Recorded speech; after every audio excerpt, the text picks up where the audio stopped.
آپ کو ایمان اور یقین حاصل ہو تو پھر دعا کریں اللہ اس پر استقامت عطا فرمائے، پھر اس پہ ڈٹ جائے۔ نبی پاک صلی اللہ علیہ وسلم نے فرمایا میں اس بات کا خوف نہیں کرتا کہ میری امت کمزور ہو جائے گی، اس بات کا ڈر نہیں کہ پیسے ختم ہو جائیں گے، نہ یہ خوف ہے کہ بھوکی مرے گی۔ حضور کس بات کا خوف ہے؟ تو نبی پاک نے فرمایا خوف یہ ہے کہ ان کا یقین کمزور ہو جائے گا۔ یاد رکھیں اگر اعتبار نہ ہو تو گھر نہیں چلتا، تو اگر اللہ رسول پر یقین کامل نہ ہو تو پھر بندہ مسجد نہیں آ سکتا، پھر اس کا دین نہیں چلتا، پھر اس کے لیے مشکل ہے نماز، پھر اس کے لیے مشکل ہے راہ خدا میں خرچ کرنا۔ میرے نبی پاک نے فرمایا یوں نہ کہا کر کہ یا اللہ چاہے تو دے چاہے تو نہ دے، جب مالک سے مانگ تو کہا کر یا اللہ تجھی سے مانگنا ہے، میں لے کے اٹھوں گا، تو مجھے دے گا۔ فرمایا جتنا تیرا یقین کامل ہوگا اتنا ہی اللہ تجھے جھولی بھر کے عطا فرمائے گا۔ کمزور سا مسلمان، لڑکھڑاتا سا مسلمان دیکھتا ہوں کرتا ہوں، اور یہ بھی نہ دیکھا کریں بھائی ایمان یقین کو استقامت کے درجے پہ لیں، یہ نہ دیکھا کریں کہ وہ کیسے دے گا، وہ کسی وسیلے کا محتاج نہیں ہے، وسیلے کو پسند کرتا ہے، پر وسیلے کا محتاج وہ بغیر وسیلے کے بھی دے دیتا ہے۔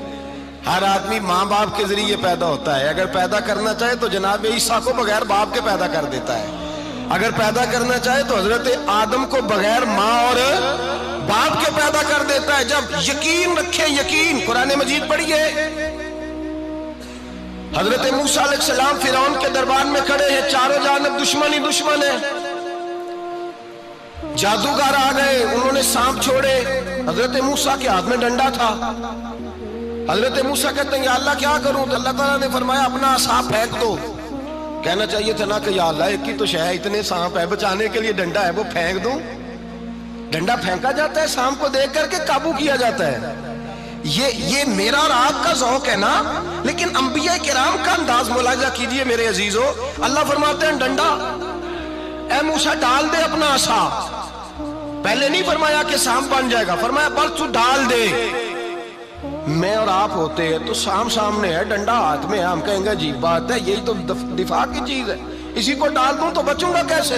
کہا ڈال دو، تو حضرت موسیٰ نے ڈال دیا، کہا میرے رب کا حکم ہے تو میرے لیے بہتر ہی ہوگا۔ اللہ فرماتے ہیں جب موسیٰ نے ڈالا تو میں نے اس ڈنڈے کو، اس عصا کو اژدہا بنا دیا۔ اب کبھی عصا بھی اژدہا بنے، کبھی چھڑی بھی بہت بڑا اژدہا بنی ہے، لیکن قرآن کہتا ہے جناب موسیٰ نے ڈالا تو اللہ نے اژدہا، بلکہ اس سے پیچھے چلیے، عورتیں کمزور یقین کی ہوتی ہیں نا، جناب موسیٰ پیدا ہوئے تو اللہ فرماتے ہیں میں نے موسیٰ کی ماں کے دل میں بات ڈالی، ماں کے دل میں صندوق میں ڈال کے تو اس کو دریا میں بہا دے۔ اور بھائی صندوق میں کہہ سکتے ہیں نا آکسیجن کیسے جائے گی، اور دریا میں بچے بچنے کے لیے ڈالے جاتے ہیں کہ ڈوبنے کے لیے ڈالے جاتے ہیں؟ ماں کے دل میں یقین کمزور نہیں تھا ماں کا۔ انبیاء کے ماں باپ موحد ہوتے ہیں، دین کو ماننے والے، ماں کے دل میں اللہ نے بات، اللہ قرآن میں کہتے میں نے وحی کی، میں نے القاء کیا، میں نے بات ڈالی۔ حضرت موسیٰ کی ماں کہتی ہے میں نے ڈال کے نا سمندر میں بیٹا، میں نے سمندر میں بیٹا ڈال کے صندوق میں بند کر کے رب کے حوالے کیا۔ آپ فرماتے ہیں میرے مالک کا بھروسہ کیا تو پھر میرے مالک کا کام دیکھو، کمال دیکھو، میں نے دریا میں ڈالا، اللہ نے فرعون کے گھر میں میرے بیٹے کی پرورش کرا دی۔ یہ یقین کہ حضرت موسیٰ کے پاس قوم آئی، قرآن پڑھیے، کہا جناب پانی چاہیے، وَإِذِ اسْتَسْقَىٰ مُوسَىٰ لِقَوْمِهِ، موسیٰ نے اپنی قوم کے لیے پانی مانگا، ہم نے کہا فَانْفَجَرَتْ مِنْهُ اثْنَتَا عَشَرَةَ عَيْنًا، اپنا ڈنڈا پتھر پہ مارو۔ عقل والا آدمی ہوتا تو اڑ جاتا، کہتا یا اللہ پتھروں سے بھی کبھی پانی نکلا ہے؟ اضرب بعصاک الحجر، مارو پتھر پہ ڈنڈا۔ اللہ کے نبی نے منٹ نہیں لگایا، ٹھا کر کے ڈنڈا لگایا، فَانْفَجَرَتْ مِنْهُ اثْنَتَا عَشَرَةَ عَيْنًا۔ اللہ فرماتے ہیں جناب موسیٰ نے ایک عصا مارا، میں نے 12 چشمے جاری کر دیے۔ تو لے تو اللہ کرتا ہے، اللہ کہتا ہے پڑھ نماز روزی دوں گا، کہتا ہے سوچتا ہوں۔ اللہ فرماتے ہیں آجا مسجد میں تیرا ہو جاؤں گا، کہتا ہے دیکھتا ہوں۔ رب فرماتا ہے تو میرے محبوب کی غلامی کر، میں تجھے محبوب بنا لوں گا۔ تو کہتا ہے تھوڑا بڑا ہو کے داڑھی رکھنی ہے، ابھی سیانا ہو کے میں ذرا سرٹیفکیٹ لے لوں اسرائیل سے کہ کتنے سالوں کے بعد آئیں گے، پھر شروع کروں گا۔ پروگرام بنا رہا ہے، ابھی تو ارادے میں ہے۔ اللہ کے پیغمبر کا ڈنڈا، اور اس سے زیادہ آگے بات ہو گئی، پیچھے فوج لگی ہوئی ہے فرعون کی، مجمع ہے، ہزاروں لاکھوں کا لشکر لے کے، تلواریں نیزے، فرعون پیچھے، آگے دریا آ گیا۔ حضرت موسیٰ علیہ السلام کھڑے ہیں، اب کدھر جائیں؟ اللہ پاک نے فرمایا مارو ڈنڈا۔ کہاں؟ پانی پہ ڈنڈا مارو۔ اب حضرت موسیٰ علیہ السلام پانی پہ ڈنڈا مارے تو پانی ابھرے گا، اس سے زیادہ کیا ہوگا؟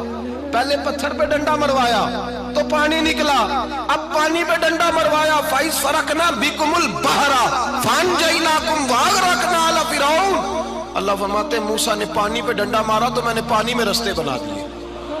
ایک جگہ ڈنڈا مارا تو پانی نکل آیا، دوسری جگہ عصا مارا تو پانی خشک ہو گیا، 12 چشمے بن گئے، 12 رستے بن گئے دریا میں سے۔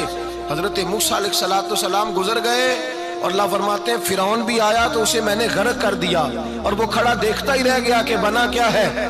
جب یقین کامل نصیب ہوتا ہے، اعتماد کی دولت اللہ دیتا ہے، جب انسان کو یہ انشراح صدر ہو جاتا ہے کہ میری نجات خدا کے حکم میں ہے اور رسول اللہ کے قدموں میں ہے، جب اسے یہ انشراح حاصل ہوتا ہے تو پھر نماز کا لطف آتا ہے۔ غور کیجئے کیا جملہ کہہ دیا میں نے۔ پھر اسے نماز کا پھر اسے نماز بوجھ نہیں، بلکہ نماز نہ پڑھے تو اس پر بوجھ ہوتا ہے۔ پھر قرآن مجید اس کی روح کا ساتھی ہو جاتا ہے، پھر عبادات، تقوی، پرہیزگاری، پھر وہ ایک سنت کے چھوٹنے پر پریشان رہتا ہے جب یقین کی دولت نصیب ہوتی ہے۔ قرآن مجید فرقان حمید نے کہا ایمان لاؤ تو پھر ایمان پہ ڈٹ جاؤ، مسلمان بنو تو پھر اسلام پر۔ پھر یہ جو کمزوری ہے نا، یہ دیکھتے ہیں، کرتے ہیں، چلتے ہیں، ابھی کل ابھی پرسوں بہانے ہیلے، ابھی میں نماز شروع کرتا ہوں دیکھتا ہوں لا الہ الا اللہ محمد الرسول اللہ صلی اللہ علیہ۔ جب کسی نے کلمہ پڑھا تو اس پر پورا دین ضروری ہے، پورا۔ اب وہ یہ نہیں کہہ سکتا کہ تھوڑا تھوڑا کر کے آؤں گا۔ یقین کی دولت نعمت ہے۔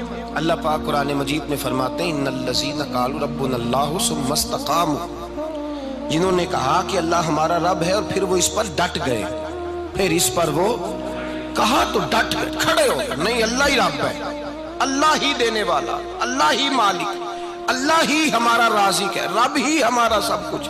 جب ڈٹ گئے تو فرمایا تتنزل علیہم الملائکہ، پھر میں ان کی مدد کے لیے آسمان سے فرشتوں کا نزول فرمایا کرتا ہوں۔ فرشتے کیا کہتے ہیں؟ اللہ تخافوا ولا تحزنوا، غم نہ کرنا، خوف نہ کھانا، وابشروا بالجنۃ التی کنتم توعدون، ہم تو تمہیں اللہ تبارک و تعالیٰ کی اس جنت کی خوشخبری دینے آئے ہیں جس کا رب نے تمہارے ساتھ وعدہ کیا ہوا ہے۔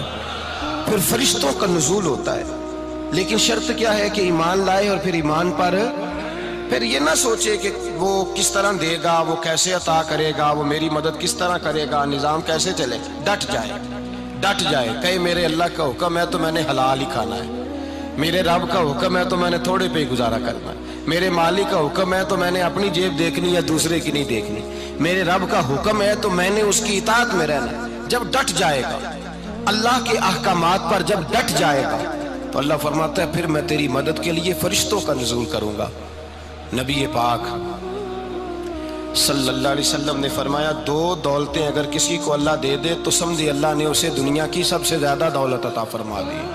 یا رسول اللہ وہ کون کون سی چیزیں ہیں؟ فرمایا ایک جس شخص کو اللہ نے معاف کرنے کی دولت عطا کر دی، جو معاف کرنے لگ گیا، جس کی طبیعت میں درگزر آ گیا، جو معاف کرنے لگا، غلطیاں معاف کرنے لگا، جس کو ایک دولت یہ مل گئی۔ اور دوسرا میرے مصطفیٰ نے فرمایا جسے اللہ نے یقین کی دولت عطا فرما دی، جس کو یہ 2 دولتیں مل جائیں، ایک درگزر کرنا، دوسرا رب رسول پہ یقین کامل رکھنا، اسے کائنات کی ہر شے مل گئی۔ میرے نبی پاک نے فرمایا جب بھی دعا مانگو خدا سے یہ 2 نعمتیں مانگا کرو، عرض کیا کرو اے اللہ درگزر کی دولت عطا فرما، اے اللہ تو ہمیں یقین کی دولت عطا فرما، ایمان کی قوت اور پختگی نصیب فرما۔ میرے بھائی حضور نے فرمایا مانگ کے لو۔ کمزور ایمان والا شخص کسی کام کا نہیں ہوتا۔ جس آدمی کے ذہن میں شک کا بیج ایک دفعہ جنم لیتا ہے وہ آدمی تو غلام سے بدتر ہے۔ بے کیف سجدہ، روٹھی روٹھی سی عبادت، اس کی